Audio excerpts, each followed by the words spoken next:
time for that spring reset. I'm taking a look at everything in my closet and figuring out that, oh no, this absolutely needs to go. And it's about time I replace things so that my clothes aren't older than my 15-year-old. Now you might think that they lasted that long because they were well made, but no, they're in terrible condition. Unlike the new jeans I just got from Quince. Jeans have always been my personal go-to because you can kind of wear them for lots of different things, but maybe they're not your thing. Maybe you're looking for, 100% European linen with insanely soft flow knit activewear fabric. It's definitely getting warmer, and their flow knit activewear is moisture wicking, anti-odor, and soft enough that you'll actually want to wear it every day. So pick out what you want. You can't go wrong because they have prices 50 to 60% less than similar brands. And like I said before, they are high quality. I continue to wear their clothes all the time, and I know that these new jeans are going to last me a lot better than the other things in my wardrobe. And on top of it, they look great. They're so comfortable, and I spent just as much on the jeans that I am now cleaning out of my wardrobe. So if you're looking for something better, just all around better, go check out Quince. So go do it right now. Refresh your wardrobe with Quince. Go to quince.com/ringslore for free shipping and 365-day returns. Now available in Canada too. Go to quince.com/ringslore for free shipping and 365-day returns. Quince.com/ringslore.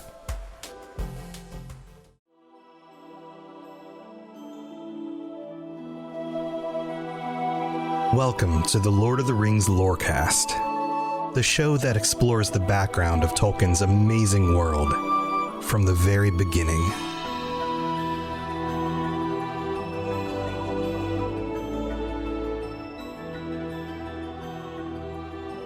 It really is interesting to me. The more I study J.R.R. Tolkien and the common perceptions people have of his writings and his world and how everything works, how distinctly different and sometimes incorrect the common perceptions are. Or maybe a better way to say that is how often the takeaways, the things people take away from a first read or general perception of, say, the Lord of the Rings books is incorrect. The assumptions they walk around with, I guess you could say.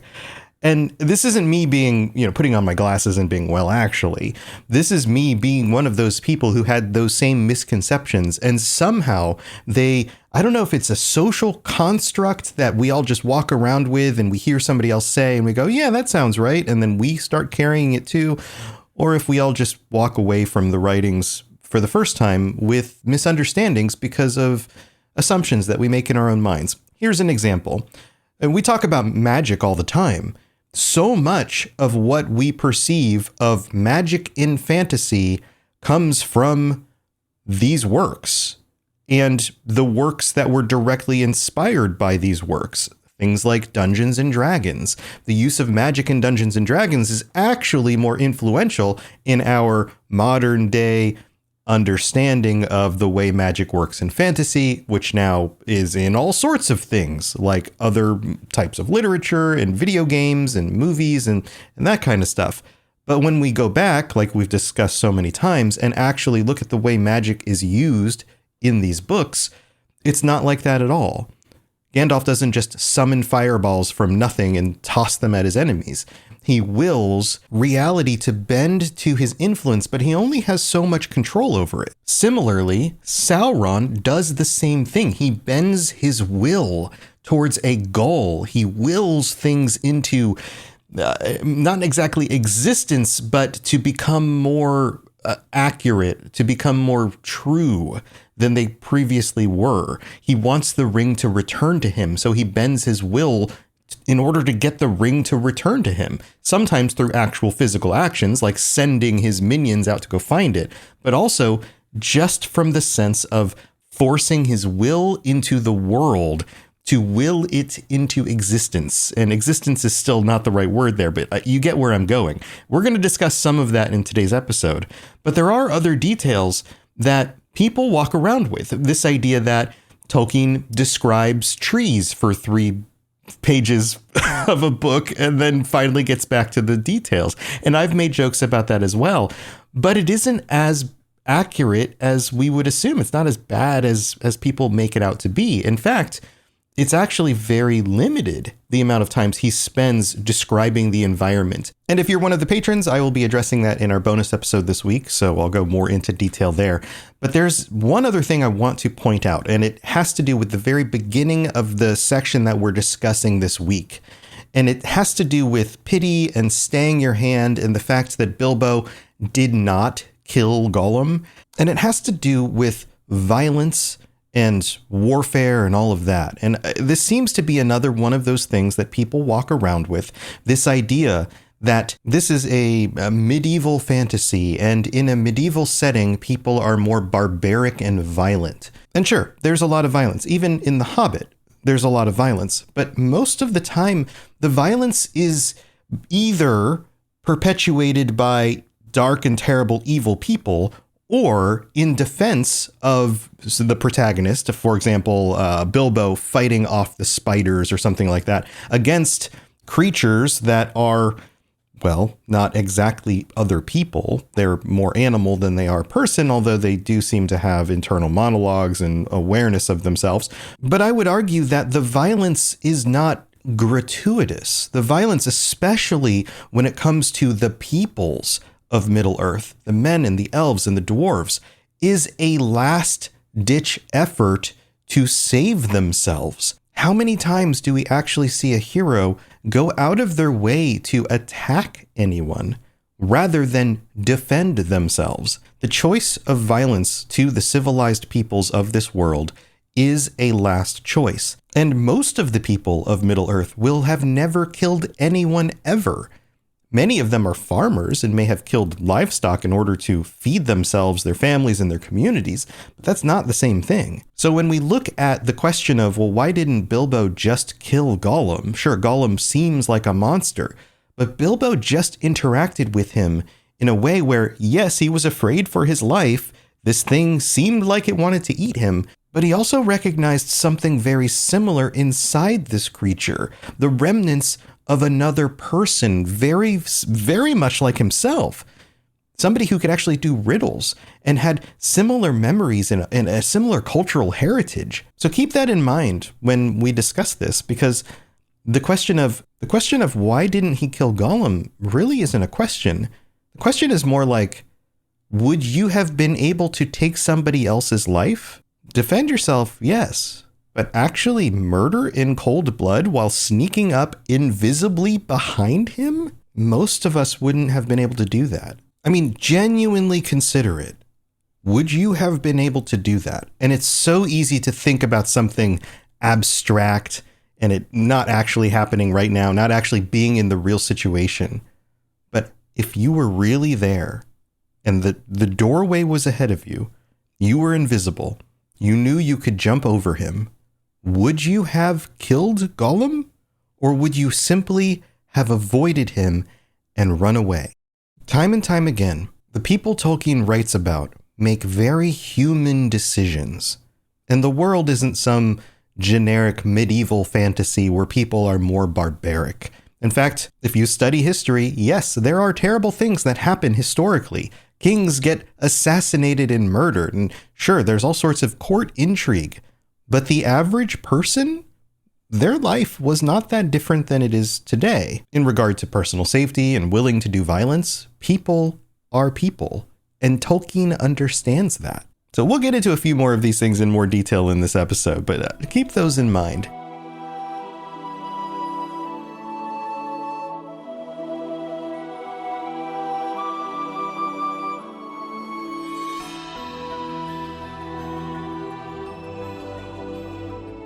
A heavy silence fell in the room. Frodo could hear his heart beating. Even outside, everything seemed still. No sound of Sam's shears could now be heard. Now, we know why the sound of Sam's shears has gone away. It's not because he's left. It's not because he's finished gardening. It's because he's deeply interested in what is going on and he's been spying on them, but we're not going to quite get to that part yet. Gandalf says, yes, to Mordor. Alas, Mordor draws all wicked things, and the dark power was bending all its will to gather them there. So this is one of those details I kind of hinted at in the intro. Now, let me read that again. Mordor draws all wicked things. Mordor didn't create all the wicked things. The wicked things are now in the world and have been for a very long time, and are continued to be corrupted by Sauron's will. The evil peoples of parts of this world, or orcs, or other terrible things, ring wraiths, things like that. And sure, I'm sure he's putting out a call among the groups of orcs or whoever to gather to him. And so there's physically a message going out. But this wouldn't have been written this way if it wasn't also him simply using his force of will as if he's casting a spell, but still not really casting a spell, in order to pull, to attract, to will the dark and evil things towards him. And this is going to play into another dark and evil thing, Gollum, that gets drawn towards him. The ring of the enemy would leave its mark too, leave him open to the summons. So Gandalf right here specifically says that Gollum would feel the summons. He would feel that magnetic attraction to head to Mordor because of the mark of the ring. This also implies that Gollum himself, although he did something terrible in order to get the ring, he murdered his friend, was also not fundamentally flawed. He was a person who was corrupted. He was a person who had maybe some dark tendencies, but was not evil until the ring made him that way. And wow, this is going to be another one of those episodes where I almost have to quote every single sentence because there's something detailed in every single one, but that's just the way these books are. Next sentence, and all folk were whispering then of the new shadow in the south, capitalized shadow in the south, the force, the power in the south, the evil power, and its hatred of the west. What is the west here? Well, the West isn't just Gondor or Rohan or hobbits or the elves. It was the West capitalized. Sauron hates the Valar. He hates the fact that he was summoned back in order to repent for his evil deeds. And why would they have the control over that? Why would they have the power? Who gave them the right to make those rules and those decisions? And everyone who is connected with the West, the remnants of the West, the elves and the Númenóreans who became the Gondorians, all of that is who Sauron hates. And then the next sentence, Gandalf says, and this is about Gollum's perspective, there were his fine new friends who would help him in his revenge. Gollum's revenge of Bilbo, Baggins, who stole his precious. And we might look at this and go, well, why would Sauron ally himself with Gollum in order to help him get revenge? But I think this shows how much Gollum was both under the influence of Sauron's summoning, but also naive. Yeah, he'd lived hundreds of years, but he didn't really know who Sauron was. He didn't really know what's going on in this world. And then Gandalf, in the very next paragraph, next sentence, says, "Wretched fool! In that land he would learn much, too much for his comfort." Yeah, he would no longer be naive. He would learn that there is a more powerful enemy out there, and that enemy is the enemy of everyone, including those who work for him. He cares only for himself and his own goals. And Gandalf points out that Gollum would lurk around and try to figure out how to get into Mordor or spy on them, but eventually he would be caught and taken for examination. Because of course he would. Yeah, he's a sneaky guy. He's real good at not being seen, but that doesn't mean that eventually they would find him. And he confirms that this is exactly what happens, and yet now he's been released on some errand of mischief, but that does not matter much now. His worst mischief was done. Now this is interesting. What was his worst mischief? Remember, Gollum isn't the problem here. The information he has getting to Sauron is the problem. And once Sauron has captured Gollum and tortured him and gotten any amount of information out of him, then Sauron now knows more than he knew before, even if that wasn't Gollum's intent. And Tolkien writes it in this next paragraph so very clearly. He spells it all out. Yes, alas, through him the enemy has learned that the One has been found again. He knows where Isildur fell. He knows where Gollum found the ring. He knows that it is a great ring, for it gave long life. Now notice how, so far, and I'll continue reading the rest of this, he's piecing it all together. He has all of these little clues, these little hints, and by stringing them all together, like on a big board like Charlie Day, he's able to piece together what is actually happening here, because it removes all doubt. All of these things could not have existed at the same time without it being the One Ring. He knows that it is not one of the three, for they have never been lost, and they endure no evil. They wouldn't have been able to do what this ring did. He knows that it is not one of the 7 or the 9, for they are accounted for. Remember, he has all 9. Those were the rings he used to corrupt the human lords and magicians and whatever into the ring wraiths. And he knows what happened to all the 7. Either he used them to corrupt the dwarves and got them back, or they were lost.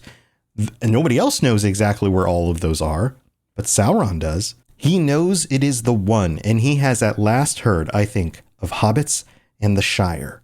So not only does he know that the thing that will give him 100% chance at victory, the thing that will bring Middle Earth to its knees, exists still. And here's something I don't think about too often. We know that he created the ring by depositing parts of himself into it. Yes, getting the ring back would give him even more power, but also it would be like recombining parts of his soul.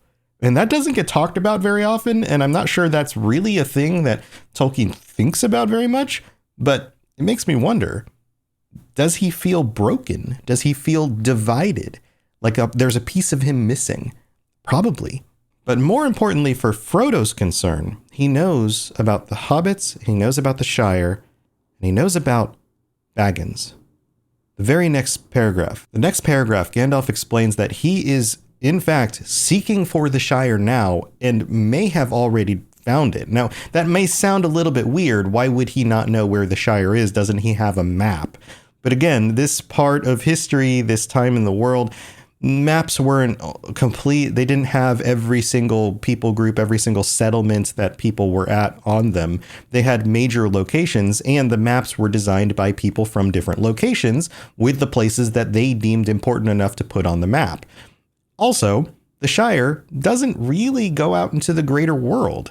The Shire trades with other people who then trade with other people, and there is a network there, but also a lot of those people don't need maps. They just follow the road from one town to the next and they go where they're going to go. So this isn't like there's a Google map you can just look up and be like, oh, well, there's Shires over here. I just searched for the word. No, it doesn't work that way. Now, at this point, Frodo, who's been worried but generally containing himself, I think it finally clicks. He finally starts to lose it. And this goes right into what we were talking about before. He says, but this is terrible, far worse than the worst that I imagined from your hints and warnings. Oh, Gandalf, best of friends, what am I to do? For now I'm really afraid. What am I to do? What a pity that Bilbo did not stab that vile creature when he had a chance. Now notice the kind of emotional situation that he's in here when he suggests that Bilbo had stabbed that vile creature. He is panicking, and he was wishing that Bilbo had done the thing that would rid him of the problem that he now is in. But he also is seeing Gollum as a vile creature, as a monster, not as a person. And this is where we get the pity speech from Gandalf. Pity. It was pity that stayed his hand. Pity and mercy, not to strike without need. And he has been well rewarded, Frodo. Be sure that he took so little hurt from the evil and escaped in the end because he began his ownership of the ring so, with pity. Now this is interesting.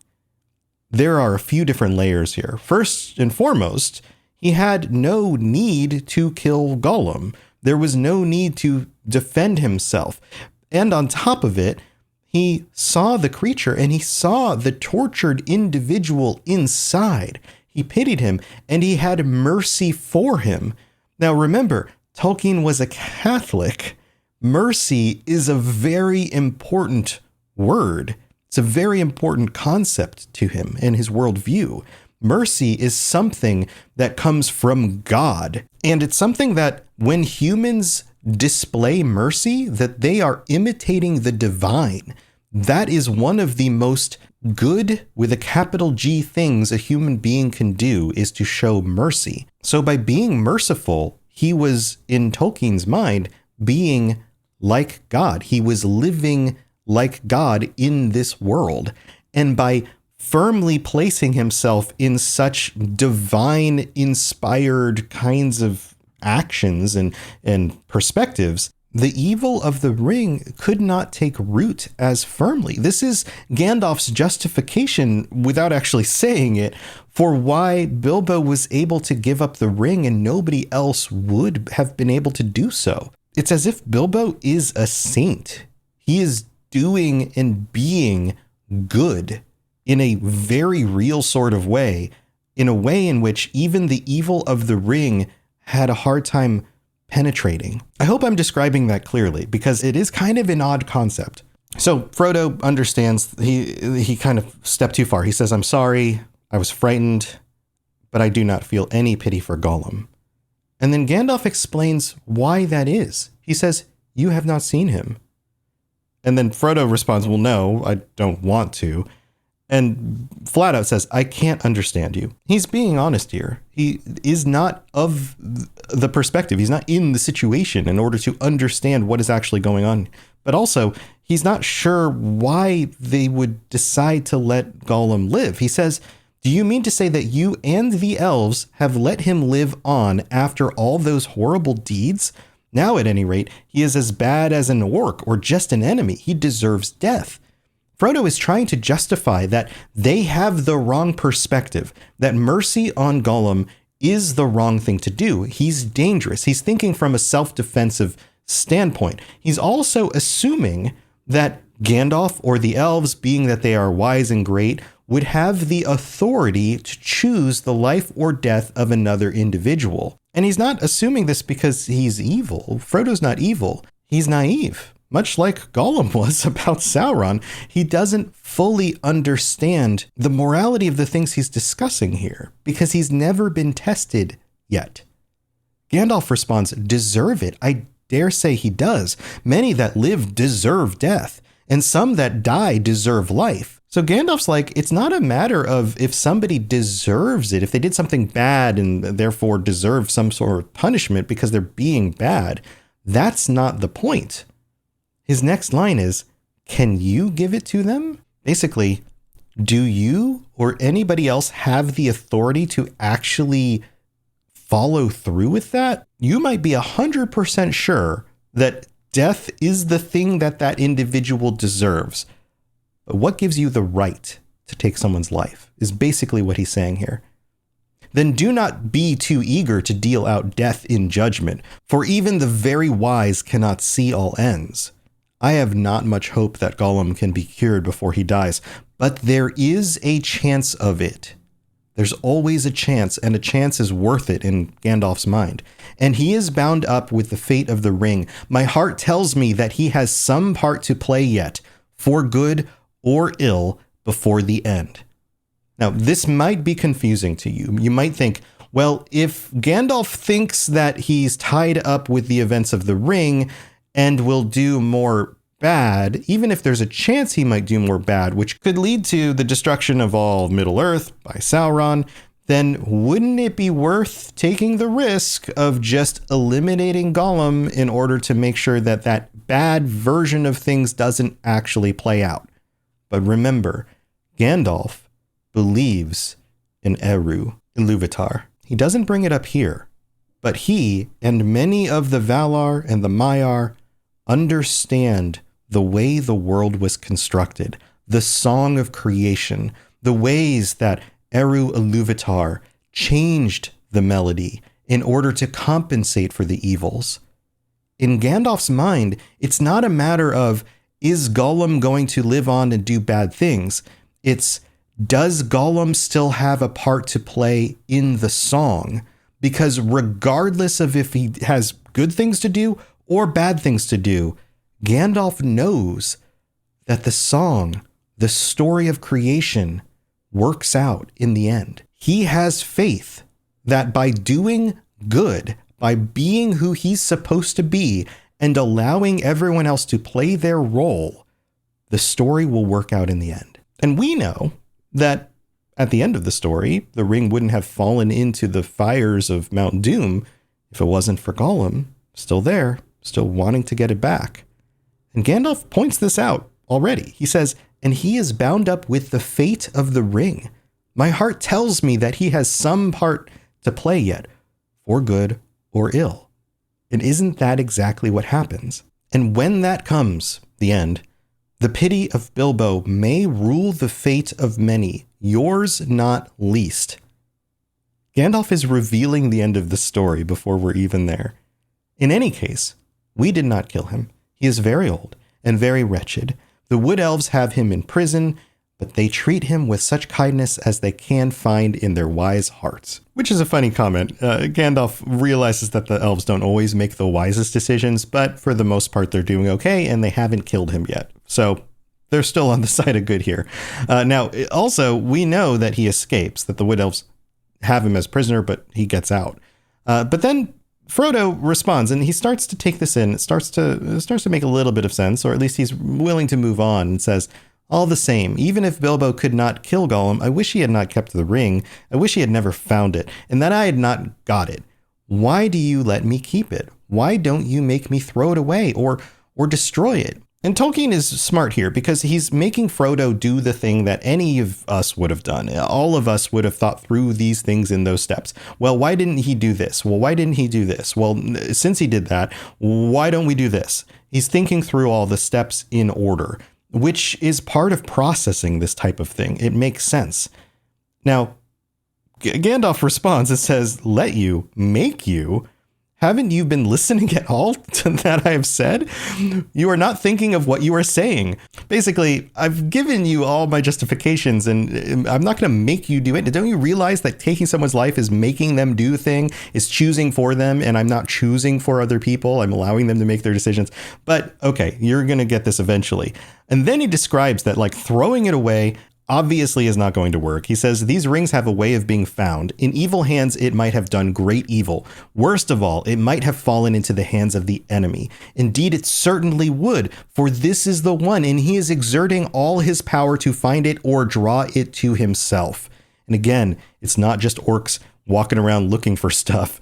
This is power. This is his will to draw it. This explains some of the feelings that Frodo has on occasion, where it feels like the ring is calling to him to put it on. That is all going back to the source, to Sauron exerting his will. And then Gandalf explains, "Yes, I understand it was dangerous for you, and that has troubled me deeply," is what he says. "But there was so much at stake, and I had to take some risk. Though even when I was far away, there has never been a day that the Shire has not been guarded by watchful eyes." Another hint about Aragorn and the Rangers. "As long as you never used it, I did not think that the ring would have any lasting effect on you. Not for evil, not at any rate, for a very long time." And Gandalf is trusting of Frodo here and knows that Frodo will do his best to do what he's instructed to do. He knows that he respects Gandalf and is doing his best to understand Gandalf's perspective, but he's not quite there yet. But this is also interesting from the perspective of the ring. Without putting it on, it will have no lasting evil effect on you. Even being in proximity to it is not enough for it to fully corrupt somebody. And then Gandalf defends himself. And I feel like some of this is defense from criticism from readers who are going to say, well, that's a plot hole. Why didn't Gandalf do this? But then he also explains that, he says here, you have to remember 9 years ago, when I last saw you, I still knew little for certain. He wasn't sure yet. But why not destroy it, as you say should have been done long ago, cried Frodo again. If you had warned me or even sent me a message, I would have done away with it. And we all know how impossible that idea is, right? Would you? How would you do that? Have you ever tried? No, but I suppose one could hammer it or melt it. Try. said Gandalf. Try now.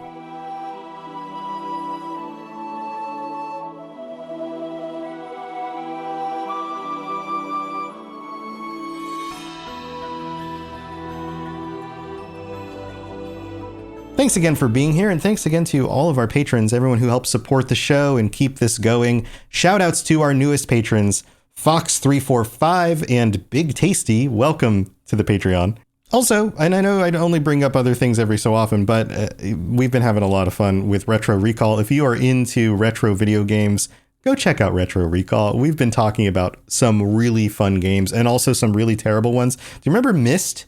Yeah, that game doesn't hold up very good. Go check it out. Retro Recall on whatever podcatcher you're listening to this on. We'd love to have you come join us over there. It's a lot of fun.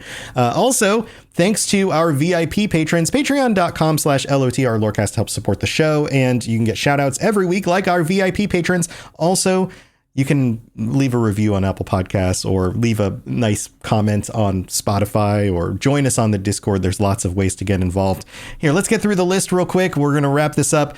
Thank you to Fulcrum, David S., Daniel Nightweaver, Capenna, Richard J, TJT, AK Music Lover, Barney D, Azzle Razzle, Blade of Andoril, Lori B, Norwegian Myar, Mason Weathertop, Jezer, Gimli a Break, Divine Madman, Rosie Rose, The Bestest Boy, Ginger Fury, Huon is my hero, Aldarian was right, Averial, Party Snacks, Single Ant looking for Entwise, Norwegenius, Bruce W, Chris H, Artemis, Kira C, Das S, Hunter, Tarumbar, Silver Star, and my name is August West. Thank you so much for all of your support. I hope you have a wonderful rest of your week. I'm going to go talk about trees and things.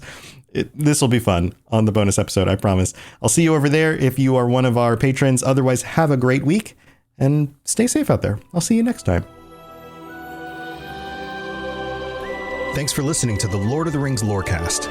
If you'd like to learn more about other fantasy worlds, check out my other podcasts, The Elder Scrolls Lorecast, The Witcher Lorecast, and more at robotsradio.net. If you'd like to reach out, I'd love to hear from you. Send me a note on Twitter at robots_radio or join our amazing community on the Robots Radio Discord. There are links in the show notes, or just search Robots Radio Discord or find the link on robotsradio.net. I'll see you next time.